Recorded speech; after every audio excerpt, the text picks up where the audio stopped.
Bill, you're muted. Okay. How's that? All right.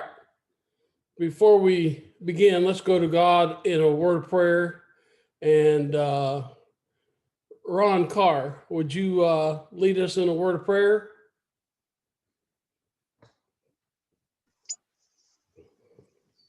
Heavenly Father, we come before you this day, thanking you for the opportunity we have to come and study in your word, Father. May the things that we study today, we put to our own lives and become a better Christian, Father, and do your will. In Christ's name we pray. Amen. Amen. All right, class, we're actually in lesson 1. And so I'd go back and make all new charts. I lost my chart from last Sunday. I don't know what happened to them. I thought I saved. But anyway, this has worked out fine. I kind of restructured some things anyway, so that was better. We're looking at faith and evidence. And one reason I was kind of hoping that was Andrew Dennis was to hear a lawyer's point of view on evidence. I thought would be interesting. But we can do without that. But I just thought it'd be interesting. So when we think about what we've talked about and looked at the first lesson, just the introduction to our study and so forth, and trying to pick out some things, the methods in which they're being done. You know, there's also 3 categories that are involved in all of that. I like Doy's approach because it's just basically pretty common sense. While he does deal with some of those more technical things, he doesn't tell you. It's just very simply put. So it's good in that regard, and I appreciate that because it makes it a whole lot easier for me to teach. But so we look at the questions that we have, and that's how I'm going to teach the class. I'm going to start with these questions, hoping that we can just have some discussion as we go through this and answer questions if you have them. So the first question is, why is faith necessary to live? And I've got charts that go with these as well. But when we start the discussion, what would you say? I mean, maybe I should start out by saying this. Faith is just as essential to life as breathing is. So the point is, everybody believes something. So why is faith necessary to live?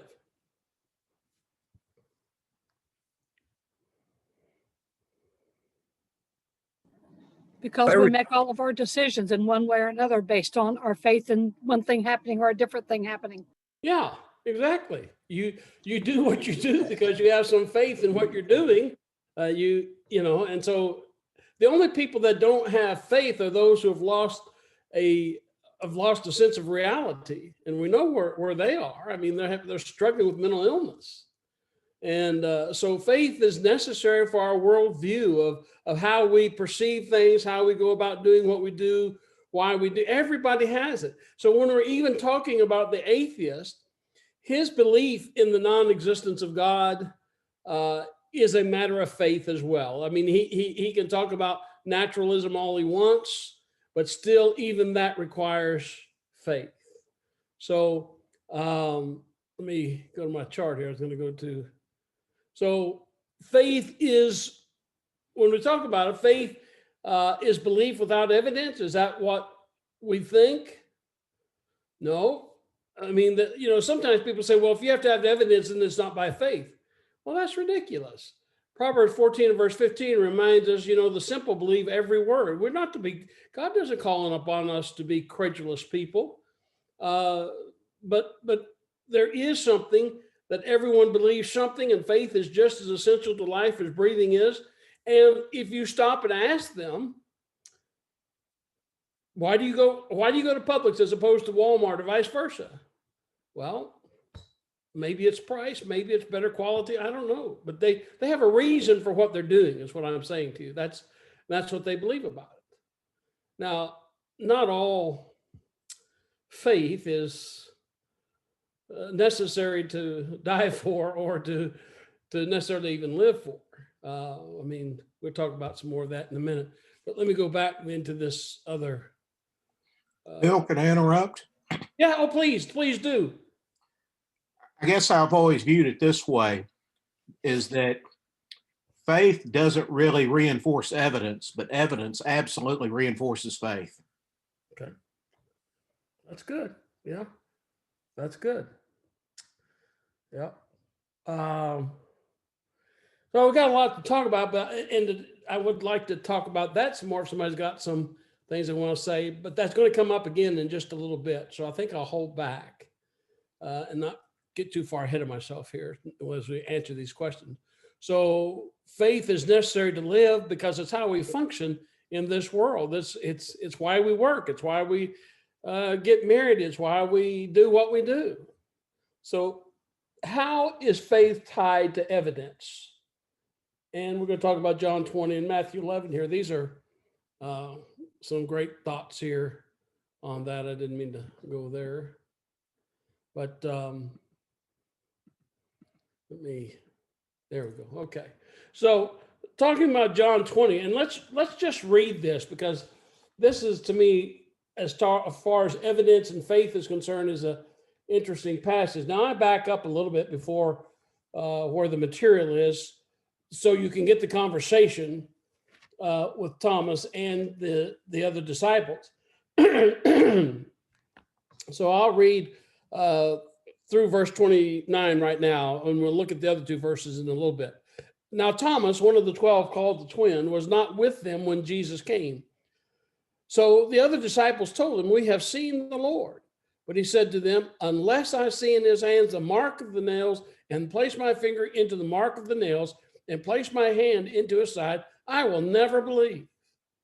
8 days later, his disciples were inside again, and Thomas was with them.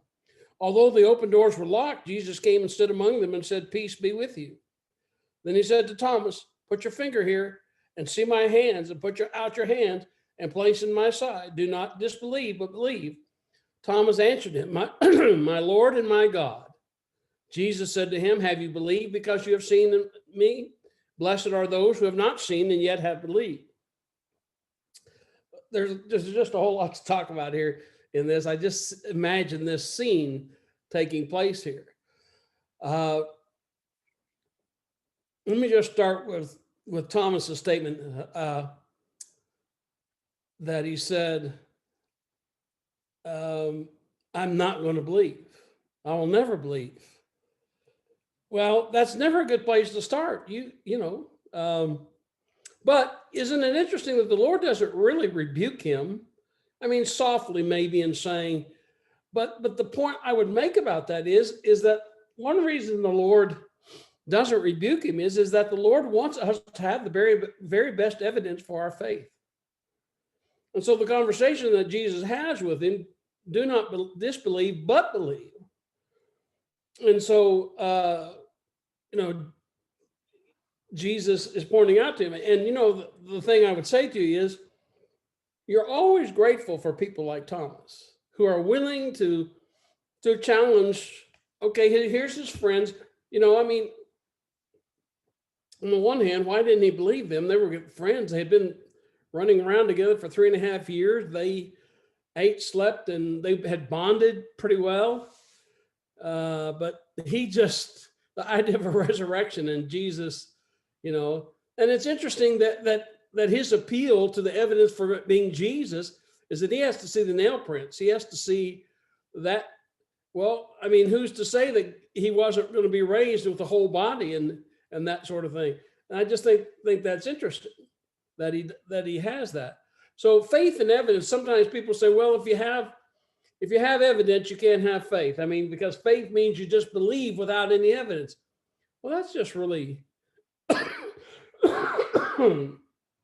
poor reasoning. Bill, Yes. I think it must have been pretty humbling for Thomas when the Lord just come up and tell him to put his hand in the print, and he hadn't said anything. Even though he knew, the Lord knew it, that would have been very humbling for me. Yes. Yeah, I think so too. That's another aspect of this whole conversation that, he humbles him by doing that. I mean, it's sort of like in John 1, where Nathanael, Jesus said, behold, an Israelite in whom there is no guile. And, evidently he had been reading about Jacob. And Jesus says that to him. And Jesus said, well, how did you know? He said to Jesus, how do you know who I am? He said, I saw you when you're under the fig tree. And that really, kind of woke him too. So the same idea is there. So as we think about these 2 or 3 questions that we've looked at, I think it's in this text that Jesus raises the specter of the question that I think any of us, okay, well, we don't get to stick our hands in the nail print. We don't get to see it like he did. So is our faith going to be less than his? I mean, how are we supposed to believe if we don't get to see that? Anybody want to? Because we have the word now. Yeah. Look at the next 2 verses. Now, Jesus did many other signs in the presence of the disciples, which are not written in this book, but these are written so that you may believe that Jesus is the Christ, the Son of God, and that by believing you may have life in his name. Exactly what Brother Bert said, that because we have the word and we have a historical record. One of the things we'll talk about later on when we talk about believing the Bible and that sort of thing, and we have already talked about it some, and that is to tell you that this doesn't argue for the inspiration of the scriptures, but scholars that are historians and so forth, and who are historians of the first century, they look at the New Testament. That doesn't mean they believe it's inspired, but they recognize it as a source document of the first century, a historical document. And so they examine it. So it is a historical document. And so we have a historical record of it. We will talk about evidences for why we believe the Bible a little bit later, but just be that as it may. And feel free to interrupt me. Reagan asked me, can I interrupt? Please do. I don't always see you, so feel free. All right. So then let me talk a little bit more then. Believing without seeing.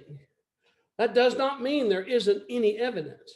Look, if you will, in 1 Peter. This is not one that's in the study guide. This is some things I thought about as I was preparing these slides for tonight and studying for my lesson. If you look at verse 8 and 9, it said, though you have not seen him, you love him. Now think about that. He said, you don't see him, but you love him. Well, why do you love him? Listen to what he says. You love him, though you do not now see him, you believe in him. Faith enables us to love, putting our trust in. And then notice here again, and rejoice with joy that is inexpressible and filled with glory, obtaining the outcome of your faith. This thought, actually, if you go back up into verse 4, he said, we are being guarded through faith. That's our faith. That's what he's talking about here. Your faith, your faith. And then notice in the next verse, in verse 7, your faith. So he's talking about my faith, my trust in Jesus. But then he says, you love him and you believe in him. You believe. That's not, that's the object of our faith there. That we believe in him. We'll talk about that in just a moment when we talk about faith some more. So, but notice then he comes to the very end of that reading, verse 9, and he's talking about the outcome of your faith. So, as we look then, as John 20 and verse 30, 31, which we read just a moment ago, there is the 2 points that we made in the introduction lesson. There is historical or evidentiary evidence, and then there's the cumulative evidence. And that's what John is telling us. I mean, you have both the historical and cumulative evidence here that will bolster and strengthen your faith, as Reagan pointed out. And these are verifiable by eyewitness testimony and so forth. Any Other questions or comments? I might make a point here. The reason I inserted this here, and probably should have put it in a little bit later, but as I said, excuse me, I redid all of my charts, and so I put them in a little different order, trying to match them with the questions instead of putting the questions at the end, and thought I would teach from the questions, hoping that would cause more discussion. Now, Job 26 and verse 4 is a passage of scripture in which Job is talking about God as the creator, and what he says in Job 26 and verse 4, in talking about the majesty of God. Maybe I wrote the wrong. I think I wrote the wrong verse down.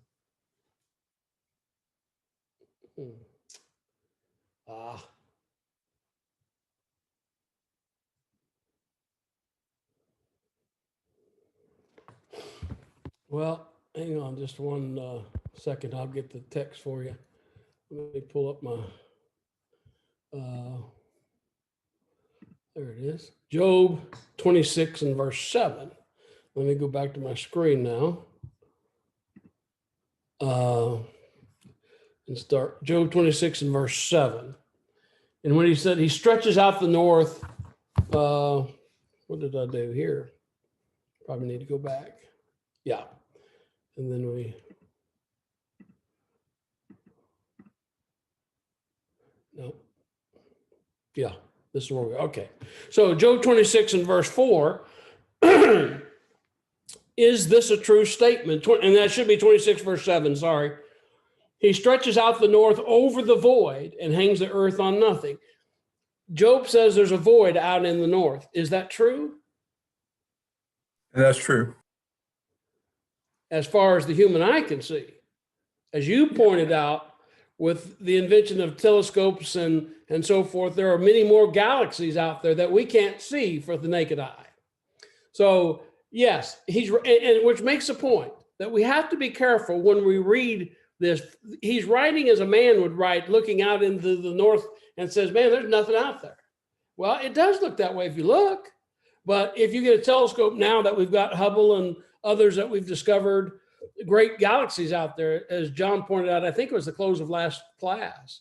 And so it just is a reminder that we can't make the Bible a science textbook or try to read science back into it. We need to be really careful, when we do that.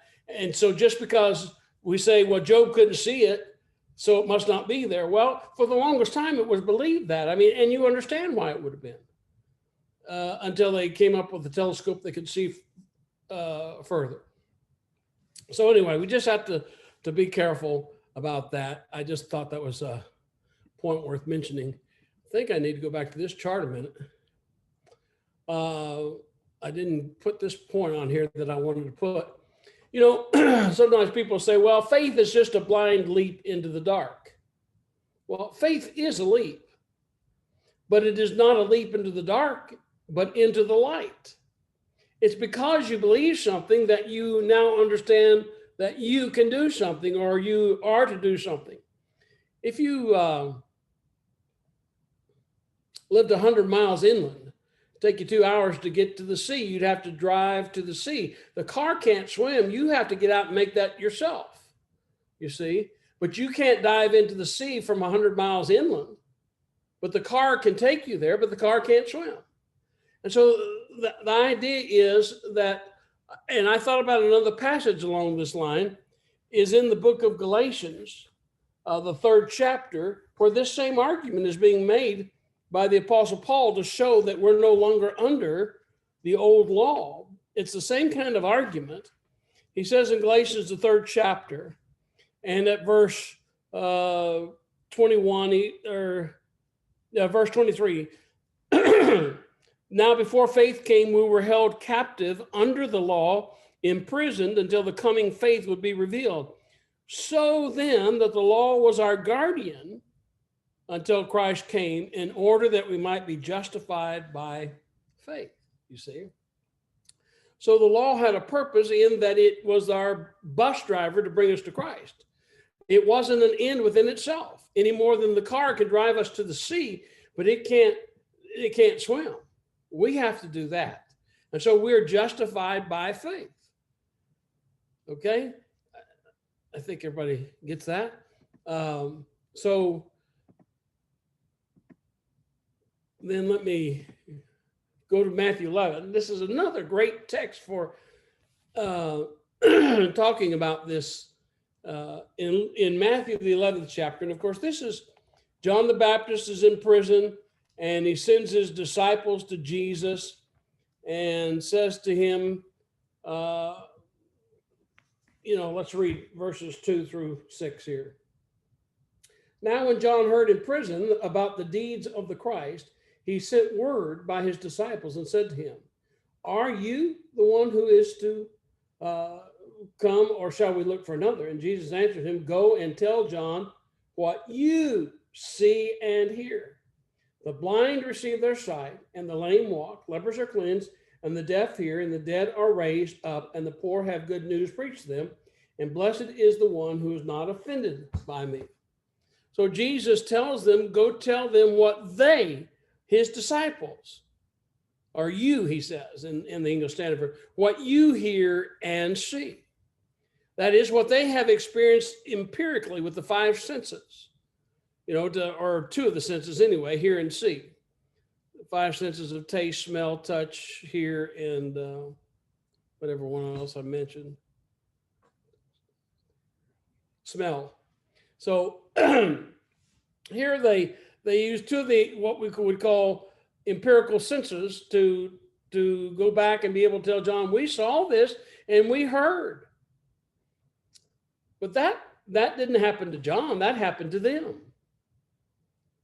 So how is John going to believe?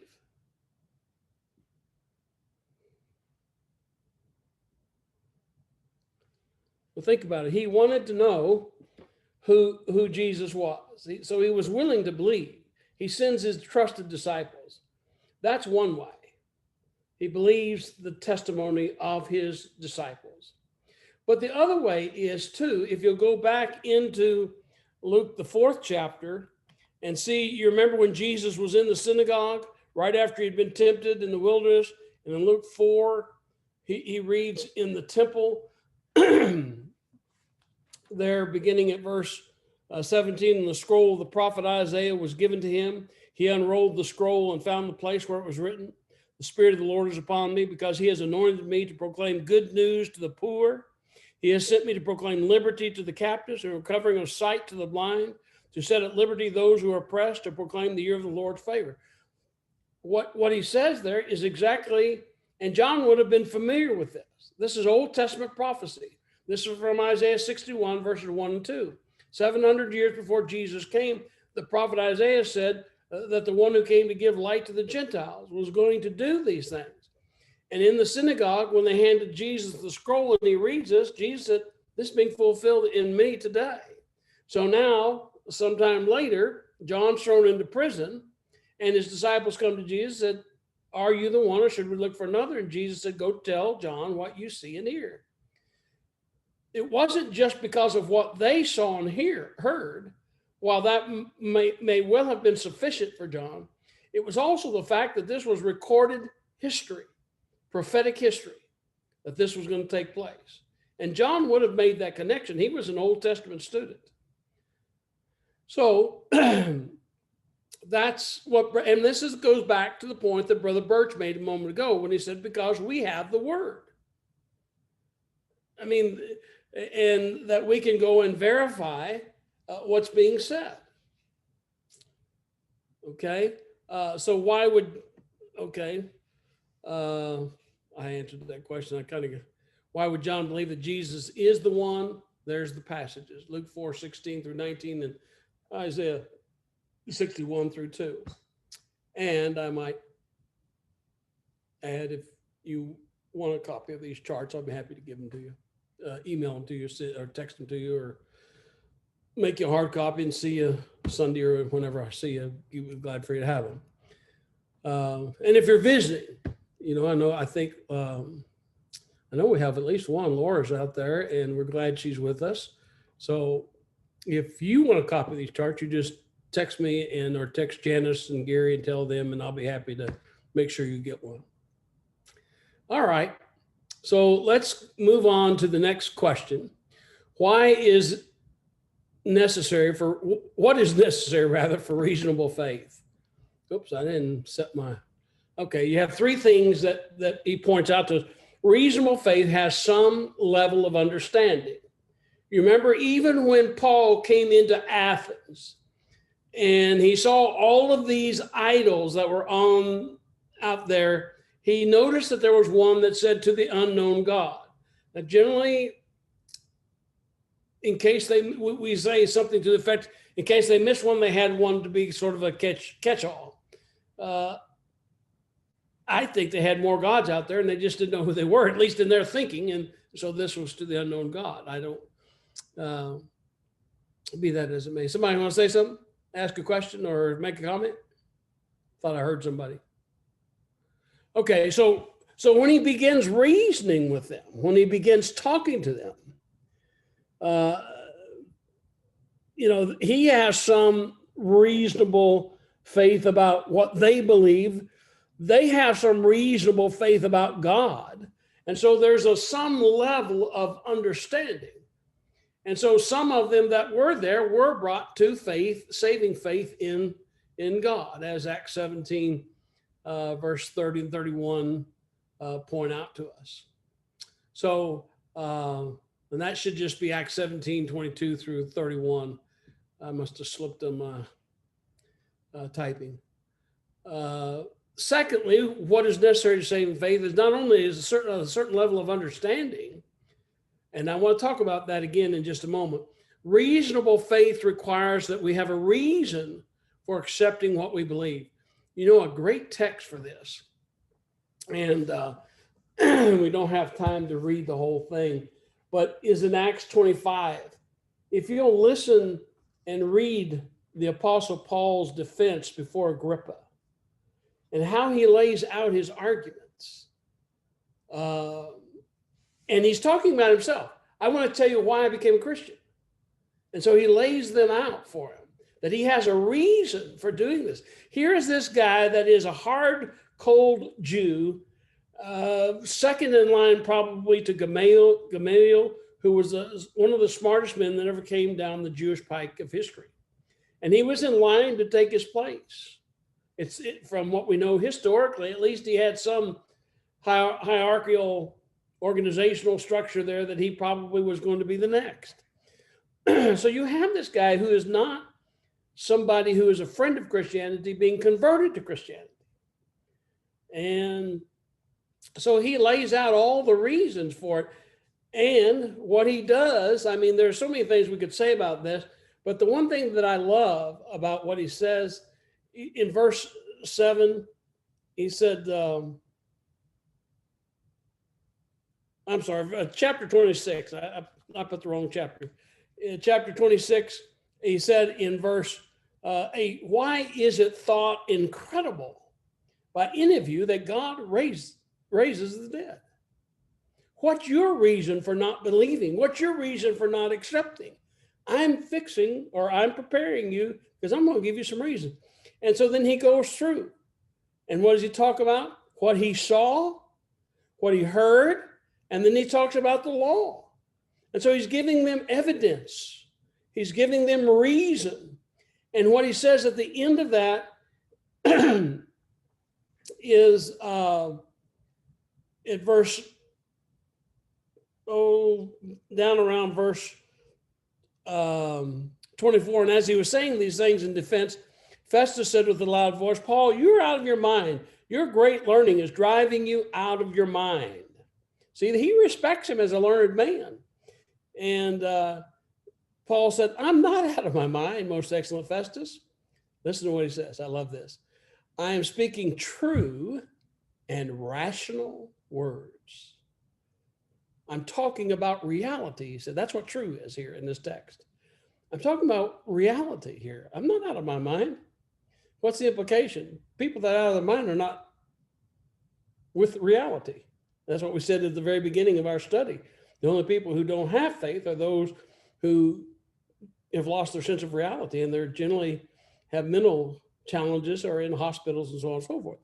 Not only does he say that, he said, I am speaking true and rational words. These are reasonable, what I'm saying. This is evidence. This is reasonable. And if that's the best you can do is just say I'm crazy, well, you haven't answered the reality of it, and you haven't destroyed the logic of it, the rationality of it. Then notice what he said. He says in verse 26, for the king. Now that he's been talking to Festus. He's been talking to Agrippa. Festus is an armed guard or some sort. So then he says to Festus, for the king knows about these things, and to him I speak boldly, for I am persuaded that none of these things has escaped his notice, for this has not been done in the corner. So here is Festus, and here's Agrippa listening to this. Paul is owning his faith, and he's saying, I know the reality of it. I know that these words are reasonable. The evidence is there. And then he says to Agrippa, he knows about these things. He's right there. If he didn't know about it, he could have stood up and said, no, they're not. That's a lie. I don't know. What are you talking about? He doesn't do that. He doesn't deny what Paul says. Then he goes on to say, King Agrippa, do you believe the prophets? Verse 27. And if you go back up a little bit, he talks about the prophets, that Paul, he said, I believe all things written in the prophets and the law and the prophets and so forth. And this is the reason that I became a Christian. And so he says to Agrippa, who is an Idumean, but he is the grandson of Herod the Great. And so he knows something about Judaism. And he says to him, do you believe the prophets? He said, I know that you believe. And so there, he said, but see, here's a great point about belief, about faith. There is a sense in which there is an act of believing, but that's not the same as acting on belief. And we're going to talk about these things in just a little bit. But here we see faith, reasonable faith requires that we have reason for accepting what we believe. And so he gave him all the reasons. You know about it. You saw these things, or somebody's told you about it. You know what's written in the law and the prophets. You believe them. Isn't that a wonderful argument? It just seems to me that this is just so convincing. And, many years ago, law schools used to make their law students memorize this speech before Agrippa because of the evidentiary value and how Paul argues his case. Okay. Reasonable faith, third thing is, requires a willingness to act. Now, because we see the devil believes, but he doesn't do anything. James 2, we're familiar with that. But I want to go back to John 7 for just a moment and make a point here as well to this. When I say reasonable faith requires a willingness to act, I could have just stopped at willingness. Reasonable faith requires a willingness to believe. You have to have the will to believe. And then that's a prerequisite for obedience. You see, you're not going to act unless you believe. So you have to, prior to a willingness to act, there has to be that willingness to believe. That's why Jesus said in John, the 7th chapter, and at verse 17, he said, if anyone's will, and I'm going to talk about these things in just a moment. If anyone's will is to do God's will, if you're willing to do it, he will know whether the teaching is from God or whether I'm speaking on my own authority. Notice he said, you'll know. We think that somehow faith is one thing and knowledge is another. or that faith and knowing are not the same thing. There is a connection to them. If you're willing to believe and willing to do what God said, you come to know certain things. Let me prove that to you. Look at John, the 11th chapter, this time. I want you to look over, and you'll recall they're at the tomb of Lazarus. Mary and Martha are there. And look at verse 38. Then Jesus, deeply moved again, came to the tomb. It was a cave, and a stone lay against it. Jesus said, take away the stone. Martha, the sister of the dead man, said to him, Lord, by this time there will be an odor, for he has been dead 4 days. Jesus said to her, listen to the order of this. Did I not tell you that if you believed, you would see the glory of God? Part of faith is being able to see the glory of God. Understanding, see, there is the idea of perception. You would understand. So faith is sometimes necessary to understanding things, and it gives us a greater understanding.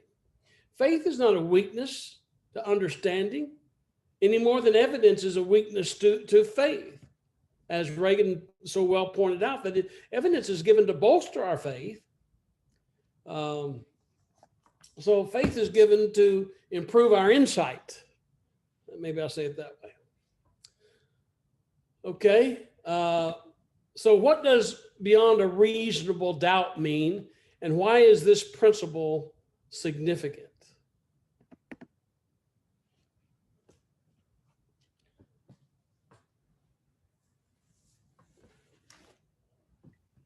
That's on page 18 of your workbook or whatever of course, if you didn't print it out, you don't have it, sorry. But if you're looking at it on the computer, you can scroll down to 18. If you think about when you're serving on a jury and you're hearing the evidence, There you go. you've just not heard the evidence that's makes you think one way or the other. There's reasonable doubt. Okay. And Bill, the standard that they'll tell you in the courtrooms now is, would a prudent person believe this given what's put before them? Oh, interesting.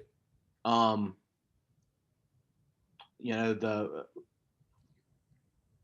agree with John. I mean, it's the jury. That's the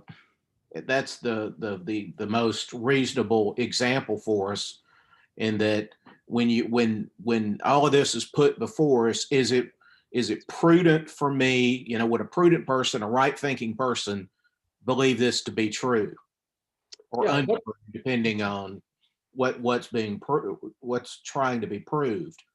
Yeah, I mean, what you're saying is, what's more rational to believe? Yeah. And that's why I love that statement. It is true and rational. It is true and these are rational words. And so it's more logical to believe that. The longer I live, the more I just don't know what people do who don't have faith in God. It just seems to be such an unreasonable and untenable place to be. That one of the things, like Brother Birch pointed out last Sunday afternoon about the galaxies. How can you explain that? And then you just look at how things work. There's an order to our universe. And so there has to be intelligence behind it. And so the intelligent design argument is there. Anybody have anything else on this? When you think about Thomas' situation, he had witnessed Christ dying on the cross. There wasn't any question that he died. And then he wasn't there when Jesus came. And if you just think of any of us, if we'd seen someone die and then somebody says, hey, he's alive, how incredulous we'd be. Well, Jesus showed him the evidence, put his hand in his side. Yeah. It was obvious. He was the same one he'd seen die on the cross. And then now he knows. And isn't it interesting, Brother John, that, when the two disciples on the road to Emmaus talked to Jesus and he's made known to them in the breaking of bread, they see the nail scar hands. And so while we may criticize Thomas a little bit. I just warn you, just do it a little bit, because as John said, I think all of us would say, I've never seen anybody. Well, yeah, the Lord's done it, but who, no. And we saw him crucified, mutilated, flogged. I mean, that would be hard. And of course, a lot of things that Jesus taught them, they didn't get until after he was raised anyway. And Jesus was right there looking at them eyeball to eyeball, telling them these things, and they didn't get it. So, before we were too hard on him, let's realize that we're grateful to him because of his reaction. And as I said to you a moment ago, God demands the very best evidence for our faith. And we're go ahead. We're critical now looking back at it because we have so much evidence there, so many witnesses. Yeah, that's a great point. Yeah, because we do have more reason in some ways to believe than Thomas did, even though he saw the crucifixion and the resurrection. Yeah. But also, Bill, they had spent these days together depressed. And what does a group say when they're together? They start talking and talking and talking, and they talk themselves into further depression because of the sorrow and the defeat and the seeming abandonment of the whole episode. Now, that's a great point, Reagan, because you remember what Jesus said, I've got to go away, but I'm going to give you a new commandment, that you love one another even as I loved you. Stick together is what he's saying. And then you come over to John 20, and he's already made 2 appearances to them, and they still don't know what to do with it. And Peter looks at the ones that are standing there in a circle, and he said, well, I said circle. I don't know whether they're standing in a circle or not, but his circle of friends is what I really was thinking about. And said, well, I'm going fishing. And that's what he did in John 20, the first verse or 2. And, probably he did most of his thinking out on the ocean. I mean, he spent his life out there, and that's where he was most comfortable, could think, and who knows, but that's what he said. And so they are depressed. They just cannot connect the dots, and it's just, they're kind of depressed. And of course, you're talking about right after it all happened, but it lasted a good while, their confusion. Brother Bill? Yes, ma'am. Hey, how you doing? All right.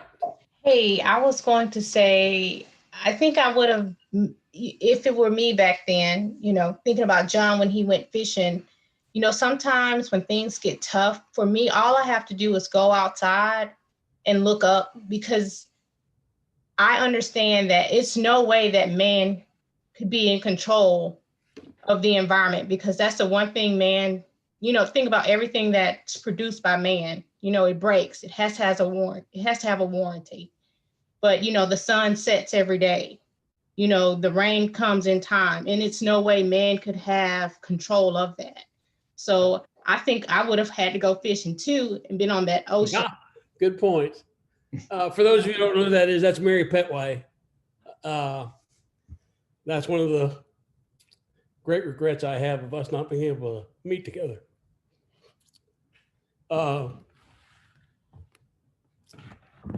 That's a great family, by the way, if you don't know the Petways.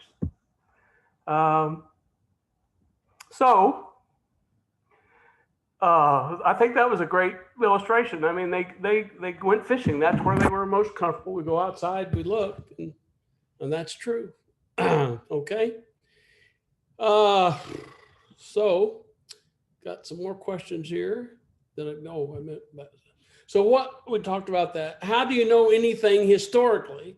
And why is this type of evidence important? This is the last question. Man, I did pretty good on time. I'm really impressed with myself. So how do you know anything historically? Well, somebody told you. Yeah. And they find all sorts of archaeological things and pottery and coins from that period of time and just documents and that sort of thing. And so historical evidence is important because it gives us a point of time and reference and that sort of thing. I didn't get to my charts that I really wanted to get to, but the nature of evidence follows 3 lines. scientific, philosophical, and historical. Now, in a very abbreviated way, if you'll turn real quick, I'll make the point in John 14 very quickly, because I think this is an interesting text as well about evidence. And you'll remember this is where Philip and Jesus have that exchange, you know, show us the Father and it will suffice. And you remember what Jesus says to him? He gives him 3 lines of evidences. He said, first of all, do you not believe that I am in the Father and the Father is in me? I mean, here you've been with me 3.5 years. Don't you believe that? The reality of my existence is right here in front of you. You see me. And so then he moves from that point, his reality, he's here.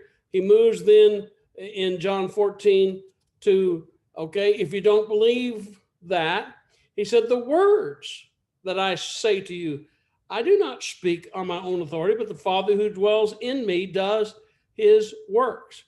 So again, what you've seen and what you've heard.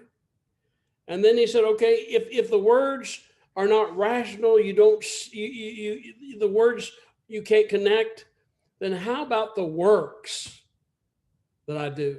So he gives you three lines of evidences: the reality of his being, the words that he spoke, and then the works that he did. So he's either, as we said the other day, Lord, lunatic, or liar. He wasn't a lunatic. He wasn't out of his mind. He was rational. And no man's going to die for a lie when he said, I am the Son of God. I mean, who's going to die? What man in his right mind is going to die for a lie? And so he's either who he said he was, or he's a lunatic, or he's a liar.